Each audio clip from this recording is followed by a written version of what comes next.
गंगा में आप सभी का स्वागत है। हम संक्षिप्त महाभारत का पाठ कर रहे हैं जिसमें कि वन पर्व चल रहा है। कल हमने कर्ण की जन्म कथा और कुंती की ब्राह्मण सेवा और वर प्राप्ति की कथा को सुना था। आज हम सूर्य द्वारा कुंती के गर्भ से कर्ण का जन्म और अदरथ के यहाँ उसका पालन तथा विद्या अध्ययन की कथा को पढ़ेंगे।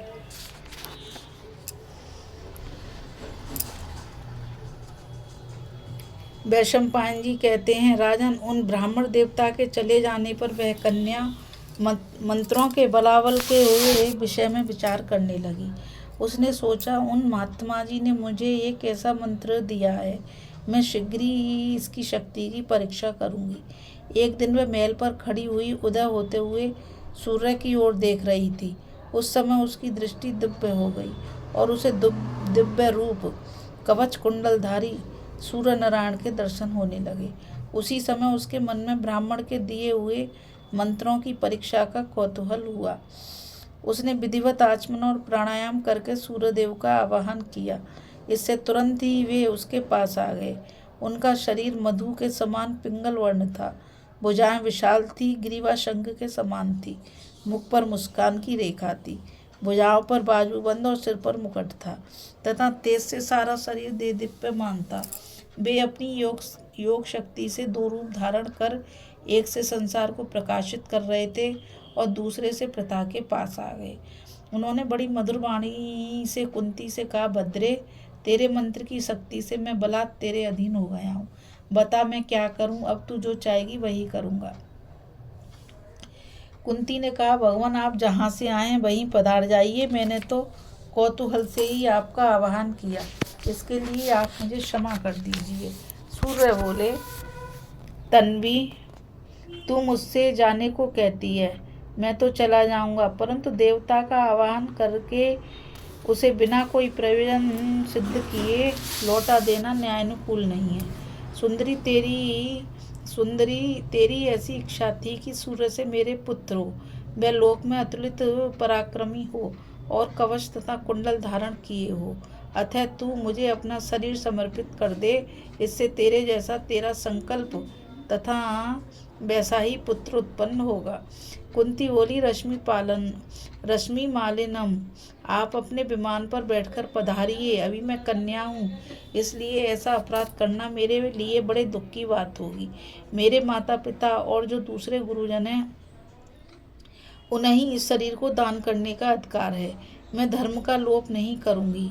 लोक में स्त्रियों के सदाचार की ही पूजा होती है और वह सदाचार अपने शरीर को अनाचार से सुरक्षित रखना ही है। मैंने मूर्खता से मंत्र के बल की परीक्षा करने के लिए ही आपका आह्वान किया था। सो भगवान, मुझे बालका जानकर यह अपराध क्षमा करें। सूर्य ने कहा, भीरू, तू बालका है, इसलिए मैं तेरी खुशामद कर रहा हूँ। किसी दूसरी स्त्री को मैं विनय नहीं करता। कुंती बोली, देव, मेरे माता पिता तथा अन्य संबंधी अभी जीवित हैं। उनके रहते हुए तो यह सनातन विधि का लोप नहीं होना चाहिए। यदि आपके साथ मेरा यह शास्त्र विधि से विपरीत समागम हुआ तो मेरे कारण संसार में इस कुल की कीर्ति नष्ट हो जाएगी। और यदि आप इसे धर्म मानते हैं तो अपने बंधुजनों के दान न करने पर भी मैं आपकी इच्छा पूर्ण नहीं कर सकती, किंतु आपको दुष्कर आत्मदान करने पर भी मैं सती ही रहूं, क्योंकि संसार में प्राणियों के धर्म, यश, कीर्ति और आयु आप ही के ऊपर अवलंबित है। सूर्य ने कहा, सुंदरी, ऐसा करने से तेरा आचरण अधर्म में नहीं माना जाएगा। भला लोगों के हित की दृष्टि में भी अधर्म का आचरण कैसे कर सकता हूँ। कुंती बोली, भगवान, यदि ऐसी बात है और मुझसे आप जो पुत्र उत्पन्न करें, मैं जन्म से ही उत्तम कवच और कुंडल पहने हुए हो तथा मेरे साथ आपका समागम नहीं हो सकता, किंतु वह बालक पराक्रम, रूप, सत्व, ओज और धर्म से संपन्न होना चाहिए। सूर्य ने कहा, राजकन्या, मेरी माता अदिति से मुझे जो कुंडल और उत्तम कवच मिले हैं वे ही मैं इस बालक को दूंगा। कुंती बोली, रश्मि मालिनम, आप जैसा कह रहे हैं, यदि वैसा ही पुत्र मुझसे हो तो मैं बड़े प्रेम से आपके साथ आपकी पूजा करूंगी।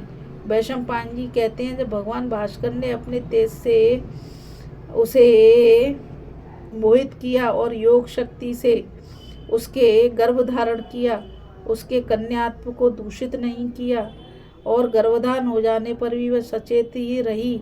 इस प्रकार आकाश में जैसे चंद्रमा उदित होता है, वैसे ही माघ शुल्क प्रतिपदा के दिन प्रथा के गर्भ स्थापित हुआ। उसके अंतपुर में रहने वाली एक धाय के सिवा और किसी स्त्री को इसका पता नहीं चला। सुंदरी प्रथा ने यथा समय एक देवता के समान कांतिमानम बालक उत्पन्न किया तथा सूर्यदेव की कृपा से वह कन्या ही बनी रही।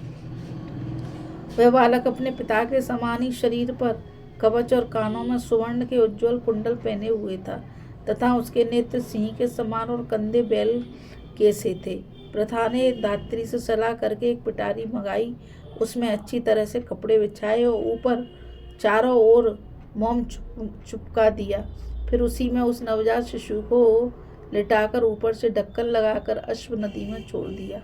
उस पिटारी को जल में छोड़ते समय कुंती ने रो रो कर जो शब्द कहे थे वे सुनो। बेटा, नवचल, स्थलचर और जलचर जीव तथा दिव्य प्राणी तेरा मंगल करें, तेरा मार्ग मंगल हो, शत्रु से तुझे कोई विघ्न ना हो।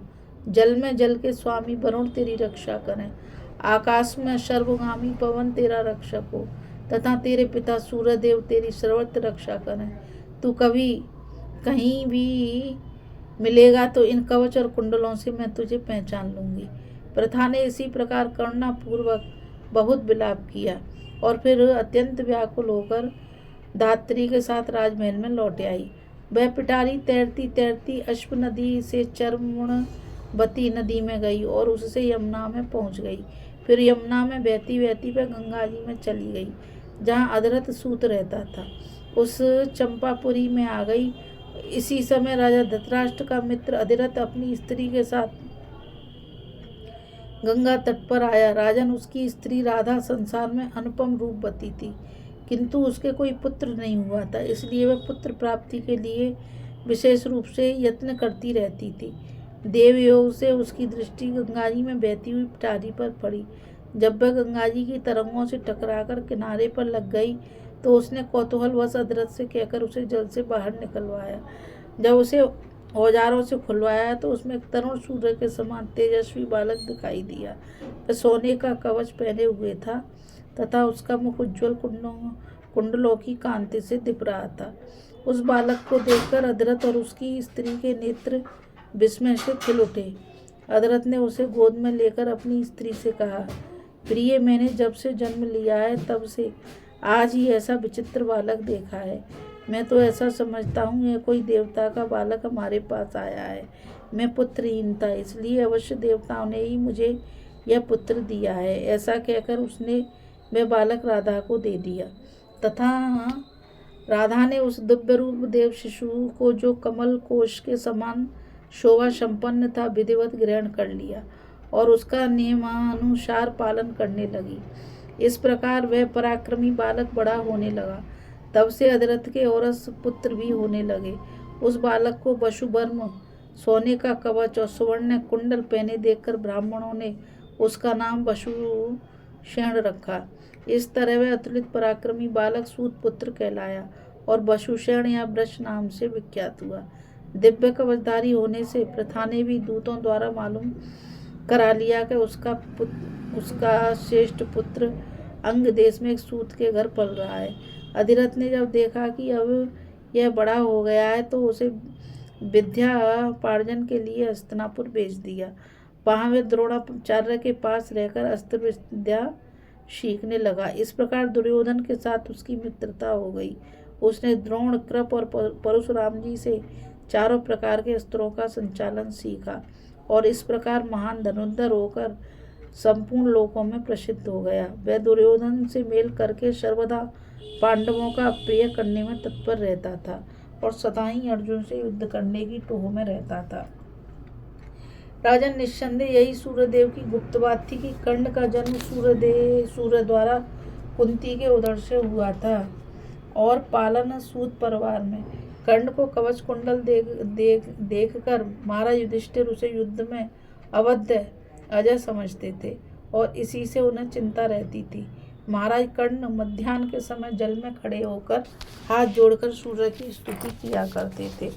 उस समय ब्राह्मण लोग धन पाने की इच्छा से उनके आसपास लगे रहते थे, क्योंकि उनके पास कोई ऐसी वस्तु नहीं थी जिसे वे ब्राह्मणों को ना दे सकें।